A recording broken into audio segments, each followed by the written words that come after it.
ஏங்க நல்லா சிந்திச்சு பாருங்க. இப்ப பள்ளிக்கூடத்தில் இருக்கிற ஆரம்ப பள்ளி வாத்தியார்கள், ஆரம்ப பள்ளி இருக்கு, அது ஹெட் மாஸ்டர் இருக்கிறவங்களுக்கு எவ்வளவு சம்பளம் தெரியுங்களா? 82,000 ரூபாய். ஹெட் மாஸ்டருக்கு 82,000 ரூபாய். 5ஆம் கிளாஸ் ஹெட் மாஸ்டருக்கு 82,000 ரூபாய். நம்ம பையன் எம்இ படிச்சுட்டு வண்டி போட்டு படிச்சு கஷ்டப்பட்டு அவன் 10 வருஷம் கழிச்சா கூட 50,000 ரூபாய்க்கு மேல தாண்ட மாட்டான். லீவு எவ்வளவு? 160 நாள் லீவு. 160 நாள் லீவு. பாஸ் ஃபெயிலே கிடையாது. 8வது வரைக்கும் நீ படிச்சாலும் சரி படிக்காட்டியும் சரி அப்படியே விட்டுறான். எவ்வளவு பணத்தை வாங்கிட்டு போராட்டம் நடத்தினா யாரு ஏத்துக்கணும்? எவ்வளவு பணம் தெரியுங்களா? ஒரே வருஷம் மட்டும் கடந்த ஆண்டு மட்டும் 14,719 கோடி.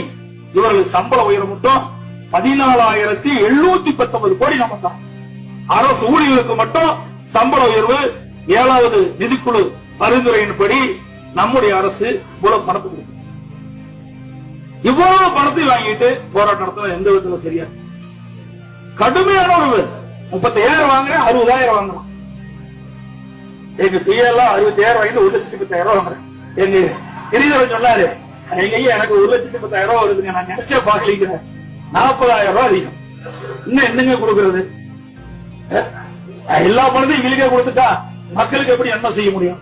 அது மட்டும் இல்ல, இதெல்லாம் எதற்காக சொல்லினேன் சொன்னால், நீங்கள் புரிந்து கொண்டு மக்களுக்கு எடுத்து சொல்ல வேண்டும் என்பதற்காக சொல்லுகிறேன். அரசியல் வரவு செலவு திட்டத்தை நான் முதலமைச்சர் இருக்கிற காலத்துல சொல்றேன்.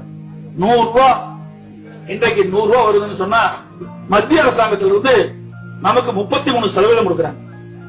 100 ரூபாயில 1 லட்சம் ரூபாய்னா 33,000 கோடி, 33,000 கோடி இதுல இருந்து கொடுக்குறாங்க, மத்திய அரசாங்கம் வந்து கொடுக்குறாங்க. அது திட்டத்துக்கு தான் பயன்படுத்த முடியும், வேற எதுக்குமே எடுக்க முடியாது. மீறி 67% மாநில வருவாய் ஜிஎஸ்டி இருக்குது, நமக்கு பாதி அவங்களுக்கு பாதி, அந்த பாதியிலிருந்து நமக்கு கிடைக்கும். பெட்ரோல் டீசல் கிடைக்கிற வரி, கலால் பிராந்தி சாப்பிடுங்களோ அதுல இருந்து கிடைக்கின்ற வரி, ரோடு டிரான்ஸ்போர்ட் வரி, இந்த 3 வரி தான் வச்சு ஜிஎஸ்டி வச்சு 67%.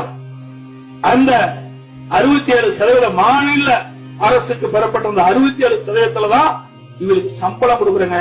61% கொடுக்குறோம். 67,000 கோடியில 61,000 கோடி சம்பளம் பென்ஷனே போயிருக்கு.